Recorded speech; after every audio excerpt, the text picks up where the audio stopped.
Olá, amigos do Marcos Jandes Entrevistas, sejam todos bem-vindos a mais um programa. Hoje é o programa de número 14. Eu tenho a alegria de receber aqui nos nossos estúdios o advogado Pedro Henrique Rocha, ele que defende os direitos do Caicó Yacht Clube nessa disputa com a Justiça pela reabertura dos balneários às margens do Itãs aqui no município de Caicó. Doutor Pedro, como é que está essa questão? Uma decisão da Justiça recente abre uma luz no fim do túnel, há a possibilidade de que os balneários sejam reabertos aqui em Caicó? O Caicó Yacht Clube recebeu uma decisão muito interessante. Na verdade, nós temos dois processos tramitando. A questão está judicializada, temos dois processos diferentes. Um deles é um processo que se trata de uma ação civil pública do DENOX, do Ministério Público Federal, contra o DENOX. E temos um processo criminal contra o IAT individualmente. Nesse processo criminal, nós recebemos uma decisão absolvendo, em parte, o IAT da acusação que lhe era feita. Que acusação era essa? Na verdade, o Ministério acusava o IAT de poluir o açude. Que acusação era essa? Pois é. A denúncia tratava de dois crimes. Um crime previsto no artigo 48 da Lei de Crimes Ambientais e o outro previsto no artigo 60. O crime previsto no artigo 48 tratava da conduta de impedir ou dificultar a regeneração natural da flora, da floresta, da vegetação, daquela mata ciliar em torno do açude. O outro crime tratava de fazer funcionar o estabelecimento sem a licença ambiental. O que é importante a gente consignar é que é preciso entender um pouco a teoria para que a gente possa se situar na discussão. Essa discussão do IAT e de todos os balneários é uma discussão multidisciplinar. A gente não está só tratando de lei, não está só tratando de direito. Nós estamos tratando de geografia, estamos tratando de ecologia, estamos tratando de engenharia florestal, de biologia. É uma discussão multidisciplinar e interdisciplinar. Na parte legal, a gente precisa fazer uma separação do que é a interpretação de uma norma, certo? Uma norma jurídica, ela precisa ser interpretada de acordo com o tempo, com o espaço, com a cultura que ela está inserida, e precisa ser interpretada de acordo com a sua finalidade, o seu espírito. Que é isso, eu vou lhe dar um exemplo bem didático para a gente entender. Se você está numa praia, imagine-se numa praia, e quando você vem chegando na praia com sua esposa, você se depara com uma placa de sinalização vertical, e nessa placa tem a foto de um biquíni, de uma sunga, e as listras vermelhas cortando essa placa. Se você chega nessa praia, se você entra nessa praia, em 1912, você vai entrar totalmente composto. Você vai entrar, a mulher vai entrar lá com um bermudão, com aquele maiô da parte de cima, o homem vai entrar certamente com um macacão, eles vão entrar compostos nessa praia. Se você pega essa mesma placa e essa mesma praia e você coloca em 2015, fatalmente você vai estar diante de uma praia de naturismo. Tempo e lugar. A norma é a mesma. Proibido o biquíni. A interpretação muda. Isso é interpretar de acordo com o tempo, de acordo com o lugar, de acordo com cultura. Se você pega essa mesma placa, essa mesma praia e coloca no Oriente Médio, você vai ter uma outra visão. Se você coloca num shopping, você vai ter uma outra visão dessa placa, uma outra interpretação dessa norma. Do mesmo modo, se você chega no metrô e tem lá uma placa de sinalização vertical, o desenho de um cachorro e as faixas cruzando. Aquilo não significa que é proibido o cachorro, aquilo significa que é proibido o animal. Então é a finalidade dessa norma, é o espírito da norma. Qual é o espírito da placa lá no metrô? Proibir o trânsito de animais, não do cachorro. Trazendo esse exemplo aqui para o Itãs em Caicó, vocês esperam que a Justiça possa ter uma interpretação mais atual? Essa é a interpretação que nós pedimos e essa foi a interpretação da recente decisão da Justiça. Nós estamos na caatinga, no semiárido, na seca. O Código Florestal, e aí me perdoem os legisladores, ele não pode jamais ser feito de uma forma única para um Brasil que é um país continental.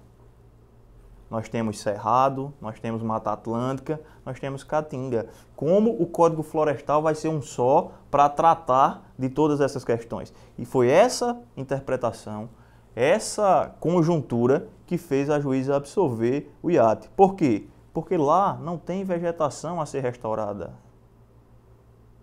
Na Caatinga não tem vegetação a ser restaurada ao redor de um reservatório artificial.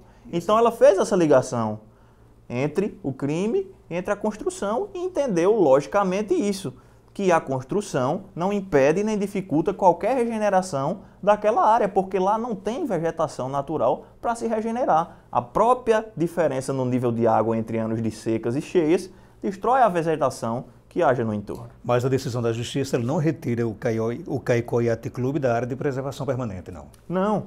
E é essa a interpretação.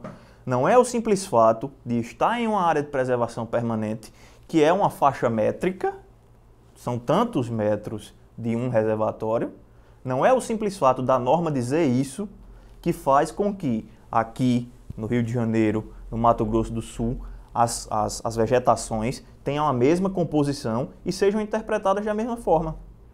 Essa decisão da Justiça poderá facilitar a reabertura dos balneários? Daqui a pouco você responde essa pergunta após o nosso intervalo comercial.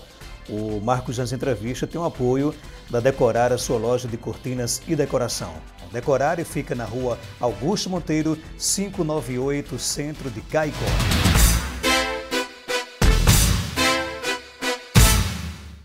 Estamos de volta com o nosso Marcos nas Entrevistas, hoje recebendo o advogado Pedro Henrique Rocha, que defende o Caicó Yacht Club nessa disputa na Justiça pela reabertura dos balneários. Doutor Pedro, essa decisão recente da Justiça pode facilitar a reabertura do Balneário Yacht Club?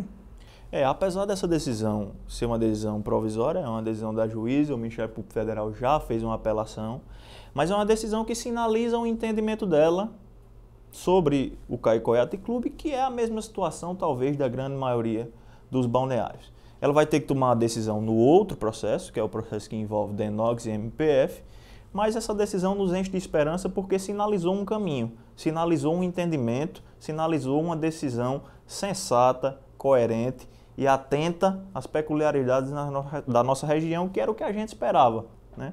Então, essa decisão dá esperança. Não posso dizer que ela facilita ou que vai reabrir agora, porque essa decisão está sujeita a recurso e ela tem que tomar essa decisão no outro processo. Mas, pela coerência que ela demonstrou, eu acredito que agora nós teremos uma facilidade maior para iniciar o processo de licenciamento ambiental do empreendimento e a reabertura.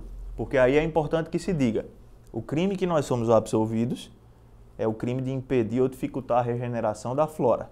Não fomos absolvidos do crime de funcionar sem licenciamento ambiental. E isso nós reconhecemos desde o começo, que o licenciamento ambiental é necessário.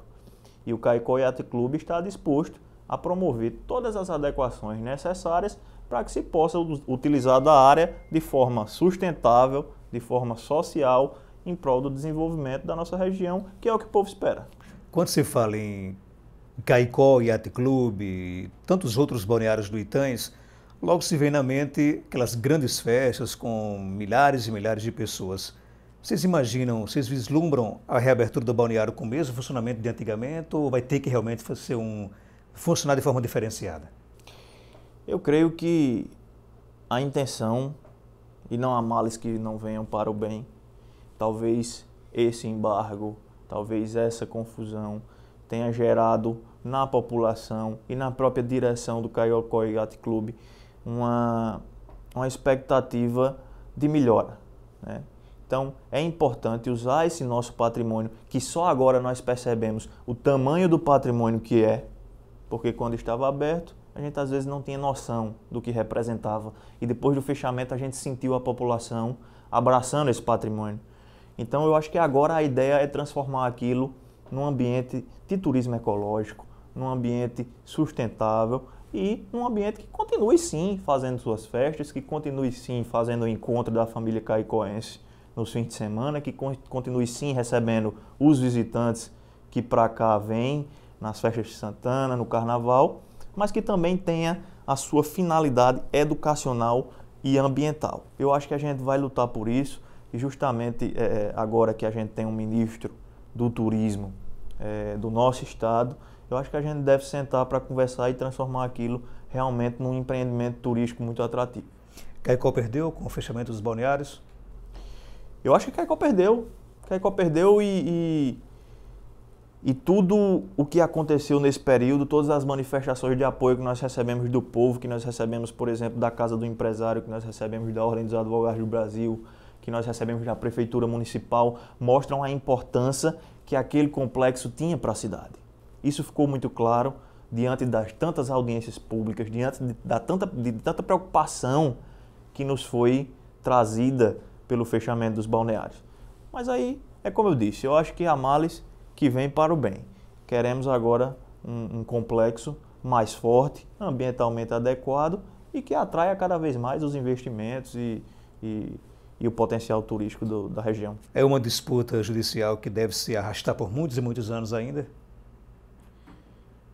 É uma disputa judicial que pode se arrastar a depender dos recursos manejados. A gente sabe que o sistema recursal brasileiro é bem travado, é bem lento, mas eu acredito também no bom senso do Ministério Público Federal, né? Eu acredito que se essa decisão se repetir no tribunal, se a decisão que sair no outro processo for favorável e também se repetir no tribunal, eu acredito que a gente encerre por aí. Não há por que levar essa discussão ao STJ, ao STF, porque é uma discussão fática, é uma discussão local, não tem grandes normas para serem interpretadas, não tem grandes teses jurídicas para serem combatidas. É uma discussão técnica fática. Polui ou não polui, prejudica ou não prejudica. O que a gente está caminhando para perceber é que não prejudica desde que se façam as adequações necessárias, né? E aí o IDEMA já veio ao processo e já veio aqui à Câmara Municipal em uma audiência pública e disse, olha, eu licencio a sua atividade. O diretor do IDEMA disse isso na Câmara Municipal. Eu estou pronto para licenciar essa atividade. Dizer quais os requisitos necessários para você funcionar, você vai cumprir e eu vou lhe dar a licença para funcionar. E aí eu acho que a partir disso a gente pode realmente chegar num consenso. Há quem defende, inclusive, que o município de Caicó assuma a estrutura, por exemplo, do Caicó Yacht Club, possa transformar ali num projeto cultural, num projeto de educação. O iate estaria disponível a ceder essa estrutura ao município? Eu acho que parcerias públicos-privadas são extremamente bem-vindas, né, no nosso país. Hoje que a gente tem tanta falta do público, que o público não consegue suprir as necessidades do povo, eu acho que o privado vem para dar a sua contribuição também, né? Ceder ao município eu não sei, mas talvez uma parceria público-privada para que o município, as suas escolas possam explorar o local, eu acho que é bem-vindo, acho que é válido. Conversamos aqui no nosso Marcos Jans Entrevista com o advogado Pedro Henrique Rocha. Doutor Pedro, muito obrigado pela sua participação. Muito obrigado, Marcos Dantas. Para finalizar, só agradecer o apoio do meu escritório, que também tem trabalhado junto nesse processo, doutor Rafael, doutor Bruno, o doutor Diego Baltazar, que funcionou como defensor dativo agora nas alegações finais, também advogado caicoense. Parabenizar e agradecer o empenho da diretoria do Caicó Yacht Club, na pessoa do presidente Jorge Dias, e conclamar mais uma vez o povo caicoense para que continue nos ajudando nessa empreitada e vamos efetivamente conseguir os nossos resultados. O nosso programa é parceria do blog do Marcos Dantas com a Referência Comunicação e Assessoria. Eu quero aqui agradecer a todos pela audiência e na próxima semana voltaremos com mais um entrevistado.